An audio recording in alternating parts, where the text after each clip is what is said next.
Abigail Williams is left with the Putnam servant Mercy Lewis to watch over Betty. Abigail tries to shake Betty awake but fails. Abigail informs Mercy that Paris saw her naked and says that if she is questioned, Mercy should only admit to dancing. The proctor's new servant girl, Mary Warren, rushes in. Mary was also in the forest the night before, but swears she only watched. Mercy derides Mary's grand peeping courage. Mary is terribly frightened and tries to convince Abigail that they have no choice but to tell the truth. "Witchery's a hangin' error," Mary cries, "whereas you'll only be whipped for dancin' and the other things." Abigail tries to wake Betty yet again, and this time Betty opens her eyes and asks for her mom. Abigail reminds Betty her mom is dead and buried. Betty accuses Abigail of drinking blood the night before. "You drank a charm to kill John Proctor's wife," she cries. "You drank a charm to kill Goody Proctor." Abigail smashes Betty across the face and threatens harm, a pointy reckoning on any of the girls who dares say a word.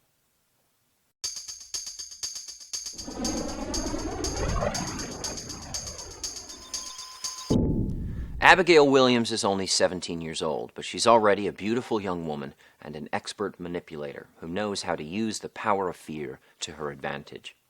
What happened in the woods was most likely nothing more than the sport Abigail called it in the opening scene. You must remember that adolescent mischief wasn't tolerated in Puritan society. Even dancing wasn't allowed in Salem. So it's hardly difficult to believe that a group of repressed children might take to the forest and blow off a little steam. Even Tituba's incantations and Mercy's nakedness might be understood to be nothing more than frustrations unleashed. It seems probable that Abigail was the only one who really believed she was conjuring up spirits. She lusts for John Proctor. She knows she can't have him unless Elizabeth Proctor dies, so Abigail drinks blood and calls on spirits to kill Elizabeth. When Betty wakes up in this scene, it's clear that she's been faking her unconscious state all along. But there's no doubt she's terrified. After all, Betty watched Abigail drink blood and utter a charm to kill Goody Proctor. For dancing, Abigail and the girls might expect a whipping, but for uttering charms and practicing witchcraft, well, as Mary Warren so fearfully points out, witchery's a hangin' error.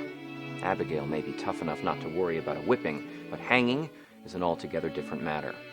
Abigail's fears of punishment awaken her vindictive, destructive nature and inspire her to begin terrorizing others. She begins by threatening her own friends.